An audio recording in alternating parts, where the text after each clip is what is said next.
Hello everybody, welcome back if you have been here before, and if you are new then welcome to my channel. This is Amy's Bookshelf.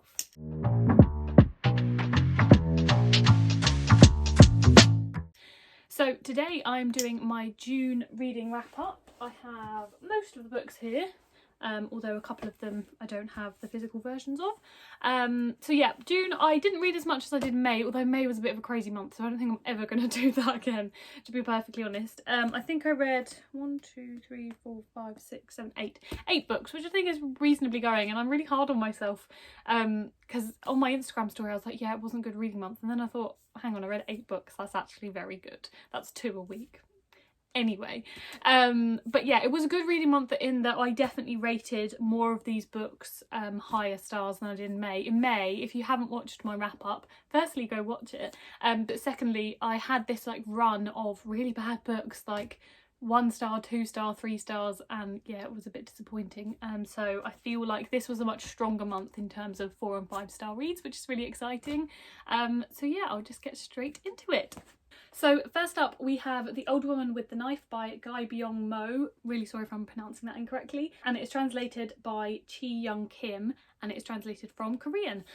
So I picked this up in Flock's Books. I was invited to the opening of Flock's Books in London, I think back in March. So a little while ago now, and I picked this up because I'm always looking for translated reads, and I thought, 1, I'd never heard of this, which was really cool, and 2, it just sounded like a really fun book. So I really wanted it to be a sort of Killing Eve-esque novel, because the protagonist, Hornclaw, is a female assassin essentially. I think she's called like a hired contract killer, so essentially assassin, and she's a little bit older and her sort of career is in jeopardy. She makes a mistake on one of her jobs, and then there's a young male upstart who's kind of threatening her position, and yeah, so I thought it was going to be really interesting. And like I said, I thought it was going to be this like Killing Eve style plot with a lot of action, some like badass women, some feminism, all of that.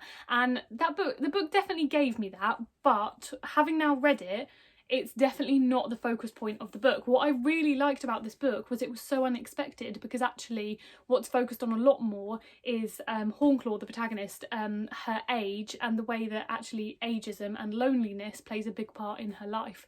So I think she's about 65, which obviously isn't like really old in the grand scheme of things, but I imagine for a very physical job you are definitely on the older end of the scale, and it becomes clear from her narrative that a lot of people think she's not capable of doing the job, not only because she's a woman, she's had that her whole life, but now that she's a bit older, people sort of yeah, call her out for it and say, oh, you can't possibly be any good at this anymore because you're so old.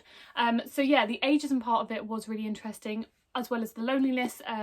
Hornclaw sort of isolates herself from the world because of her past and because of her job. She has a dog called Deadweight, I think. Yeah, Deadweight. And it's just her and this dog in their flat, and obviously she goes out every day to do her job, but she doesn't really have friends or family. So yeah, it was a really layered novel. It became really complex and just so unexpected. Like I said, that's definitely like the one big word for me that will describe this book. So yeah, I would really recommend it. Obviously, great translation. We always love a translated read here, and we love a read that's not set in the UK or US, and this is obviously set in Korea. And yeah, like I said, it was just so unexpected. I really loved how 1 minute we would have this action scene where someone's either being murdered, or there was just these graphic descriptions of like someone being beheaded or something, and then in the next chapter we would have these in-depth conversations about her past and the decisions that she made when she was younger, and the decisions that were made for her that sort of led to her leading this life. So yeah, I would really recommend it. I thought it was a really fantastic book. Like I said, so many different layers to it, and so different to anything I'd read before. So solid start. I think I probably gave this 4.5, though I would want to round it up to 5 because I do think it's a really great book and it wasn't really that easy to fault, so 5 stars feels fair. So yeah, would recommend that one. So solid start to the month. And then next up we have Everyone in This Room Will Someday Be Dead by Emily Austen. Now this is like one of my biggest anticipated reads of the year. I read it on a list, it was a little while back, it was last year, and it was on this like list of LGBT releases for next year, so for 2022. Now one thing that I find interesting, I suppose, for want of a better word, is I am very much into adult fiction. I read quite a lot of young adult and middle grade, but I do like a lot of adult fiction, and I find it's actually hard to find a lot of LGBT focused books in the adult age range, especially ones that aren't miserable. Now, I will caveat, this book is probably miserable. However, I think when you think of adult books with, say, gay protagonists or sapphic books or any kind of LGBT character, they're often really tragic stories where somebody dies, or it's focusing on something like the AIDS pandemic, and all of those things are really important, and all of those things obviously make for very informed books which are educational, and also you can learn about these stories. However, you will find with young adult books that they can be a lot more uplifting. You know, they can be these really hopeful stories of somebody working out their identity or coming to terms with things that they didn't realise about themselves, their relationships with other people, and all of those things. And while there are definitely plenty of YA miserable books, I do find that yeah, it's harder to find adult books in that category that do feel more uplifting and hopeful. Now, like I said, this probably isn't a good example of this book, but what I really liked about this list is it was a lot of adult books with LGBT characters. So this is a sapphic read. The main character, whose name I've forgotten, Gilda, is a lesbian, and she is a bit stuck, I think, in a rut, and through a turn of events she ends up being a receptionist at a church who obviously don't realise she's gay, and they are churchy, so they're a little bit homophobic. So that's kind of one aspect to the book. That sort of turns into a weird murder investigation.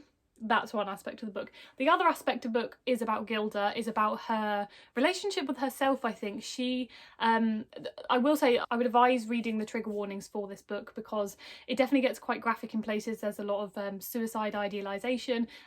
Gilda has very severe anxiety, so there are a lot of triggering things in the book. However, for someone like myself who could relate to a lot of parts of the novel, I don't have anxiety on the same level that Gilda does, but there were so many moments in the book where it just felt painfully relatable, especially when she was discussing things like social anxiety, which I definitely have to deal with from time to time. So I do feel like this book is kind of one for our generation, definitely for millennials or Gen Z, because it was so painfully relatable in that respect. So like I said, read the trigger warnings because it does definitely get deep and heavy in places, but I do think it was a really brilliant book, and it was very dark but actually quite funny in places as well. There was a lot of sarcasm and witty humour and dark humour, but yeah, I really did enjoy it, and it definitely lived up to my expectations, which was great because I was looking forward to reading this for a long time. So yeah, I think I gave this probably 5 stars. I don't think I've reviewed it yet. Again, I always forget to say this at the beginning, but I will put any spoiler-free reviews that I've published in the description for these books so you can read more about what I thought. I'm not always very good at articulating myself when I'm speaking. I'm definitely better at articulating myself when I write, so I would recommend going and reading my reviews. So yeah, this one I think I probably would give 5 stars, would recommend. Okay, and up next we have Good Girl Bad Blood by Holly Jackson. So this is the second in the A Good Girl's Guide to Murder series. The third one is As Good as Dead. I read the first one for my book club back in April, and I'd heard really good things about it anyway. I really wanted to read it, and so I was really happy it was chosen for my book club. You can join my book club in the description. The books are chosen by the members every month. So yeah, my members chose A Good Girl's Guide to Murder in April, and I loved it. It was a funny plot going into, because it's all about a 16-year-old girl called Pippa who basically decides to solve a murder case from 5 years ago, which I think is hilarious because she's 16. But anyway, that aside, she was such a fab protagonist. She had so much charisma and maturity, and I really loved her. She kind of partners up with this boy called Ravi. I won't go into the details because I don't want to spoil it, but they have a lot of charisma as a couple as well, and I did really enjoy the plot. It was really complicated but satisfying. It didn't feel predictable, but it felt realistic. So yeah, tick tick tick, love that book. So I was really excited to read the other one. I bought the next 2 immediately after reading that because I knew I wanted to finish the series. So this one again picks up where we left off with Pippa. I'll try not to spoil the first one too much, but just a disclaimer, I will try my best, but there might be tiny things. But yeah, Pippa has obviously solved the previous case, and she was renowned as a great kind of detective in doing that. And she decides to publish a podcast of the investigation to announce to the world what happened. The podcast is really popular, but Pippa knows the impact that the case had on her life, and she doesn't want to go through that again, so she kind of hangs up her boots and decides to retire from investigating, and obviously just continue with her quiet life as a 17-year-old wanting to go to university soon, finishing up school, etc, etc. However, when they're at the memorial for someone in the first book, one of her friends goes missing. The police are refusing to do anything about it because he hasn't been missing for more than 48 hours, I think it is. And Pippa is confronted with the missing boy's brother and mother, basically pleading her to look into it. So she comes out of retirement and she begins another case. So that's basically the book in summary, and I just have nothing but good things to say about it. It was as complex as the first one, but not too complicated that you couldn't keep up with what was going on. There were so many interesting characters. We're introduced to a load of new characters in this one, which was really great. All of them felt very fleshed out and realistic, and yeah, just overall they're just such fab books. Honestly, I have nothing but praise for Holly Jackson, so I'm really excited for the third one, and I hope it is as good as the first and second. And these books are just perfect escapism as well. Like, they do get a bit tense in places, a bit dark in places, but they'll just have you so gripped that honestly it's so hard to put them down. So I read the first one in one sitting, and I read this one in probably 2 or 3 sittings, and they are chunky books as well. They're like coming up to 500 pages, I think, so you know, not necessarily easy to do that quickly, but that just is a testament to how good they are. So yeah, if you've not picked up these, I would really recommend them, and obviously it goes without saying I gave that 5 stars. So next up we have one of my audiobook reads. I read Ace of Spades by Farida Abike Amide, and this was a recommendation from my friend Jazz from Travels and Fiction. Go check out her channel, I'll link it up here. She absolutely raved about it. This was a little while ago now, I think it was sort of beginning of 2021 maybe, and I remember being at her house and I had an Audible credit to spend, and she'd read it as an audiobook, and so I thought I'll download it because she raves about it and I like reading the books that she raves about.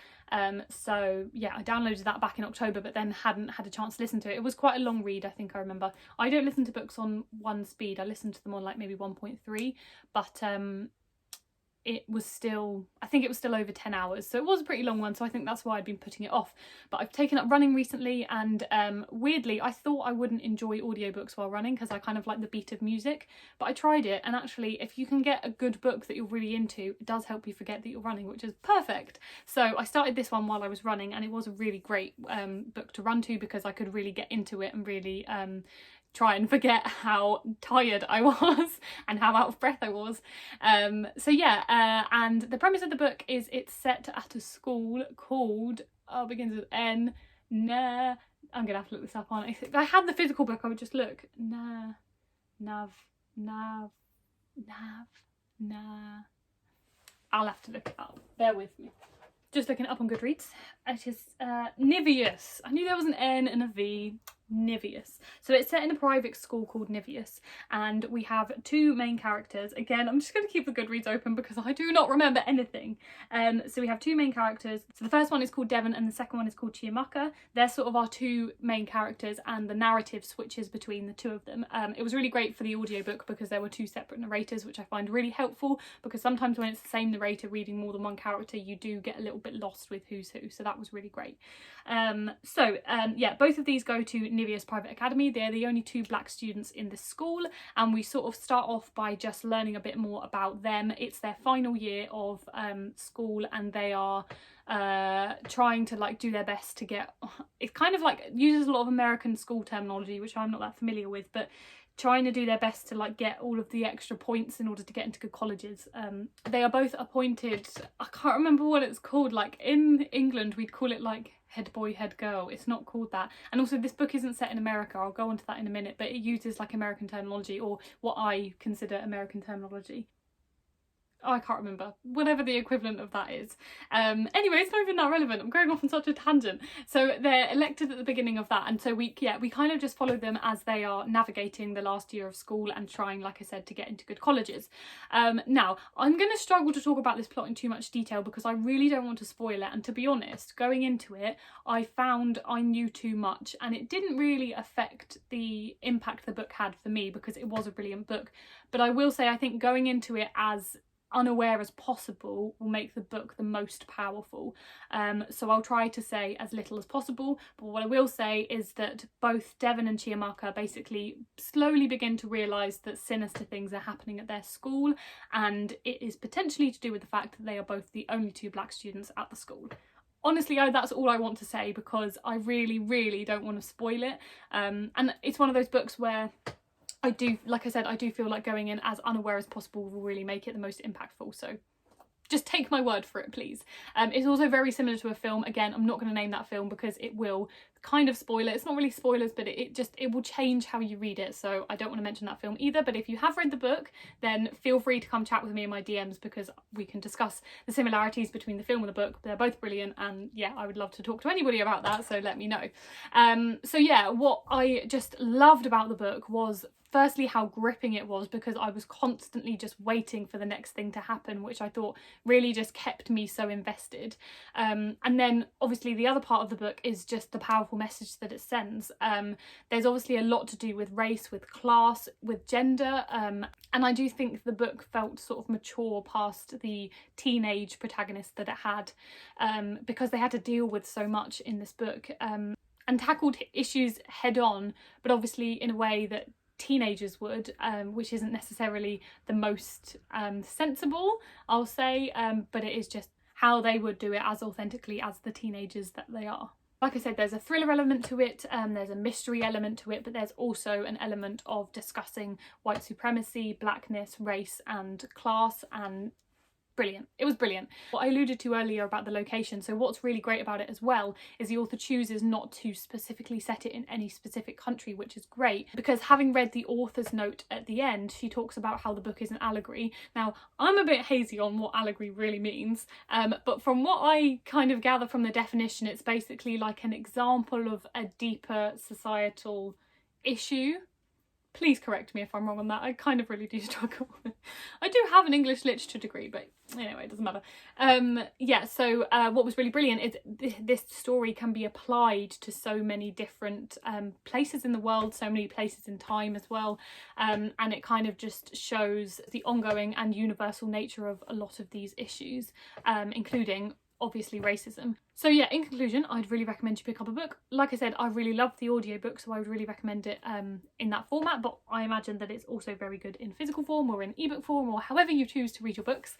So yeah, I think I gave that 4 stars. To be honest, the reason I gave it 4 stars is probably because I knew too much about it going in, and I think if like the reveals had happened without me knowing anything prior, maybe I would have been a little bit more shocked and invested, even though I was invested, but it just was kind of marred by the fact I knew it was coming because I was waiting for it to happen the whole time. So I probably would have given it 5 stars had that happened, but you know, it was a fantastic book. I really can't fault it much at all, so yeah, would really recommend. Okay, next up we have The Silence Between Us by Alison Gervais. This is a YA contemporary / romance set in, New Jersey, Colorado. She's moved from New Jersey to Colorado. Sorry, I'm getting ahead of myself. So the protagonist, Maya, is deaf, and she moves, like I said, from New Jersey to Colorado. She moves from a deaf school to a hearing school. They move because of her mum's job. It's not really relevant, but they are moving because of that. And she's obviously very apprehensive about going to a hearing school because of the preconceived notions everybody's going to have about her being deaf. Obviously, she will also have to have an interpreter to help her communicate with her teachers and fellow students. So that is just another element to this school that fills her with a bit of anxiety. So yeah, we follow Maya as she begins this new school. She begins to make friends and she sort of navigates this new environment. So the plot itself mainly obviously revolves around Maya. She's also got a mother and a brother. Her brother has cystic fibrosis, which is also discussed a lot in the book, and their family dynamic, which was really beautiful, and I really loved them as a family unit. Then we also meet Beau and... I've forgotten the other girl's name. Beau and... I want to say it's Nadia. Is it Nina? Nina. So we also meet Beau and Nina, who are two friends from her new school that she gets to know a bit better, and who help her navigate the school and make her feel more comfortable as she joins. So yeah, on the one hand, this book had a really sort of cute plot. It was pretty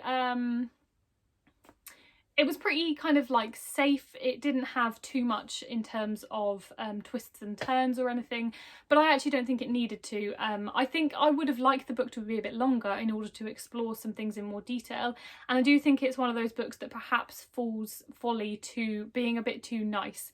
All of the characters were very nice. All of the characters were willing to do a lot for Maya. I don't want to say that's really awful and that wouldn't happen in real life, but I think had this maybe been in a different environment, say it wasn't a school, say it was like a workplace, and the protagonist was an adult who maybe didn't have such a strong family unit, then I do think there might have been darker parts to the novel.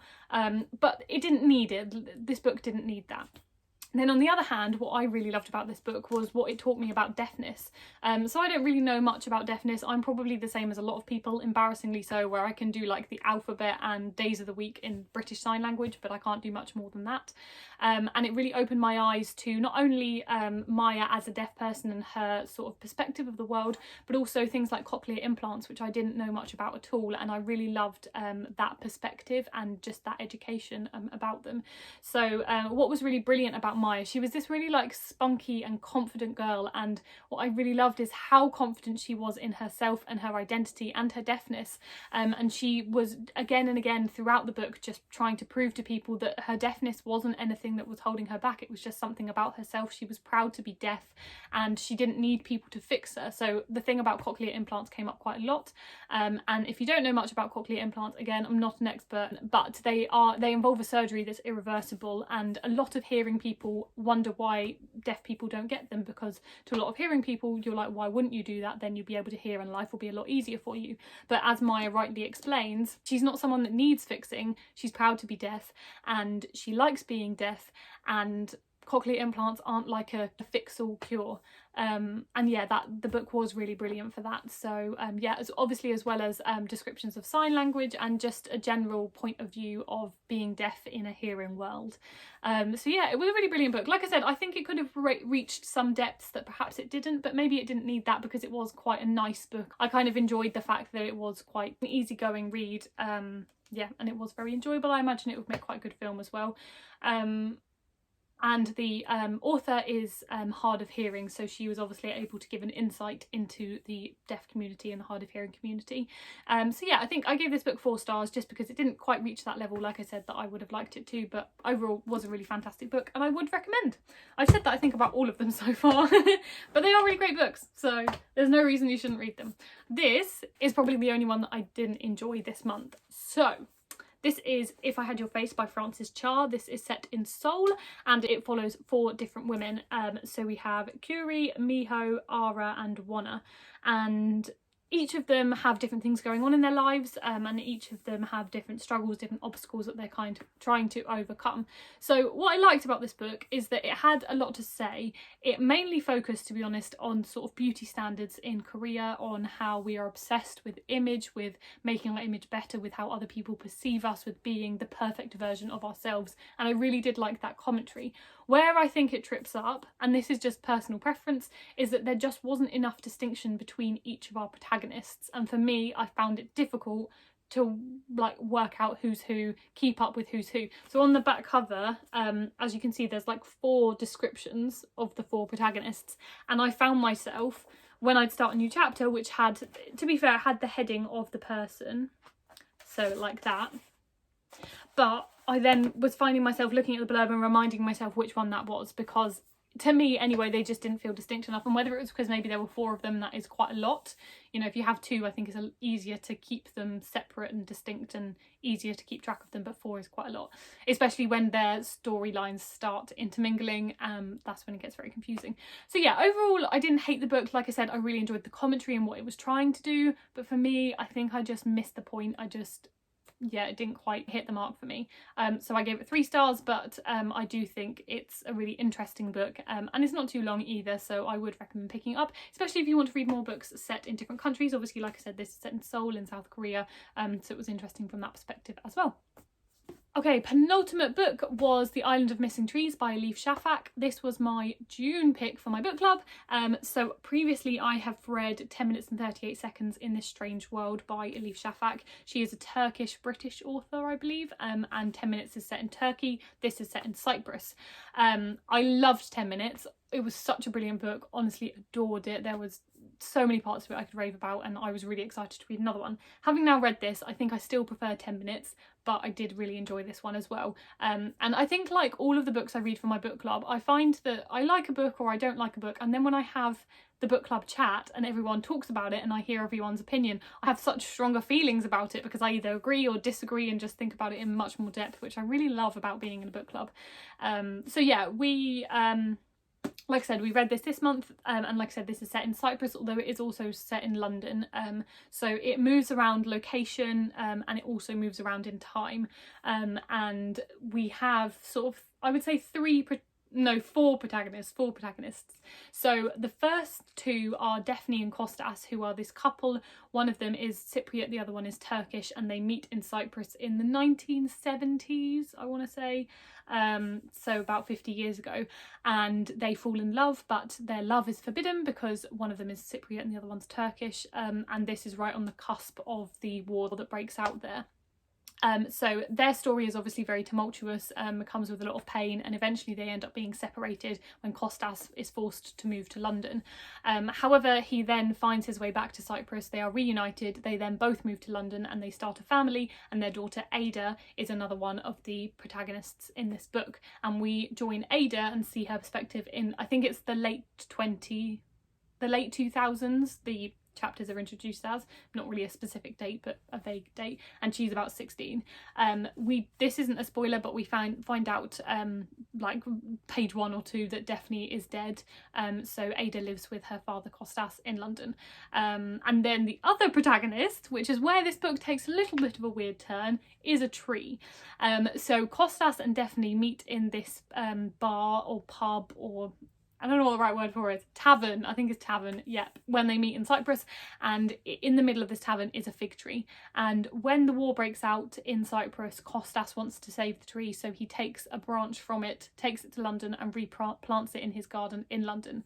So we get the perspective of the tree. The tree can remember being in Cyprus, can remember obviously being in London as well, and everything that's gone on. So it's kind of this, I would say, like stoic narrator whose narrations are placed in between the storyline in order to, 1, give us perspective on the characters and what's happening, but 2, also give us this beautiful insight into nature, into the power of trees, butterflies, other plants, bugs, even things like mosquitoes. Honestly, there's a chapter where like I found myself feeling sorry for mosquitoes.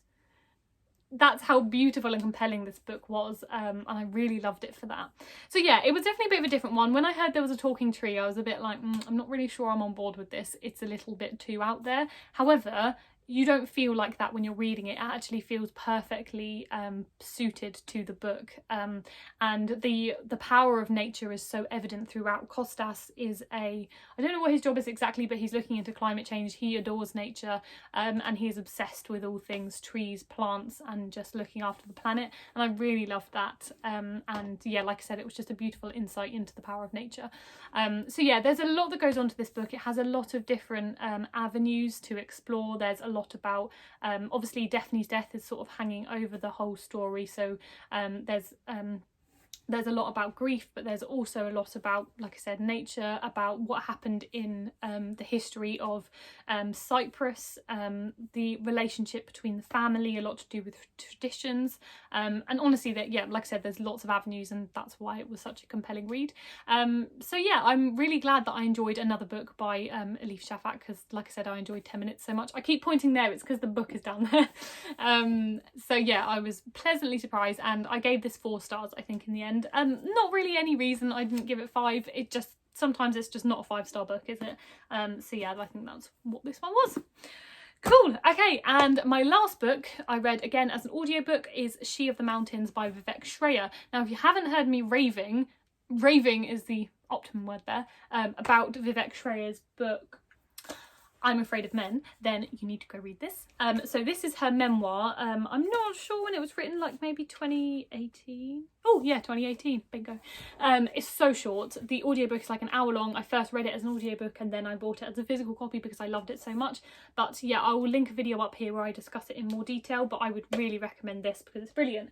So ever since I read that, I've really wanted to read more by Vivek Shraya because I really loved it. And what's great about both these audiobooks that I've now read is they are narrated by her, which I love. That's like a really big box tick for me, is when a book is narrated by its actual author, because I just feel like they can inject so much feeling and emotion into it that you won't necessarily get from an author that from a narrator that isn't so personally connected to the book and the story. So She of the Mountains is this sort of dual narrative. On the one hand, it's this contemporary love story, and on the other hand, it's this story from Hindu mythology, this retelling. So we kind of have 2 separate bits. I'm not sure I really understood the connection between them. I'm not sure I understood the purpose of having both. However, individually, I enjoyed both the stories, and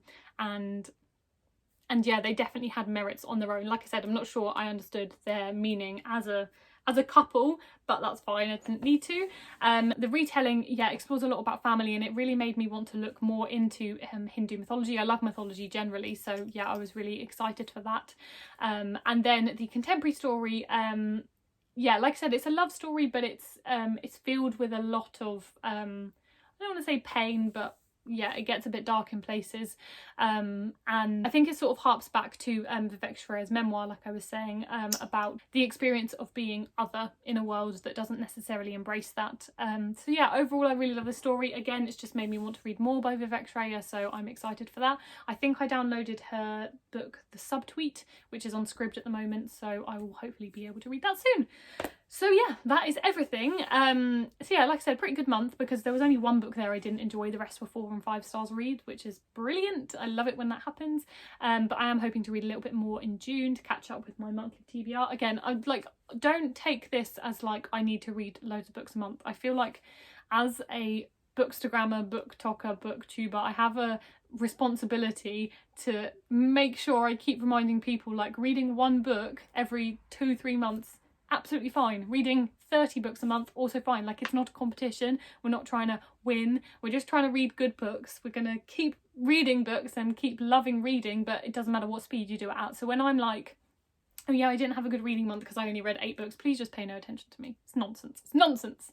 But yeah, I will hopefully be reading the ones I missed from last month's TBR basket this month, and as well as a couple of new ones, and I'm excited as always. So head over to my Instagram where you can see which books I'll be reading this month, and then I will do another wrap-up video at the end of July, beginning of August, to let you know what I thought of all of them. So yeah, I hope you've enjoyed this video. Please, if you did enjoy it, like it and subscribe to my channel, and stick around for more videos roughly every 10 days. That's kind of the vibe I'm going for. I have quite a lot on. I can't really do more than that, but if you have requests for videos you would like to see, if you want to have some recommendations, or you want to hear me talking about anything book related, then just let me know and I will do my best to do that. But yeah, thank you for joining me, and thank you for watching, and I will see you next time. Bye!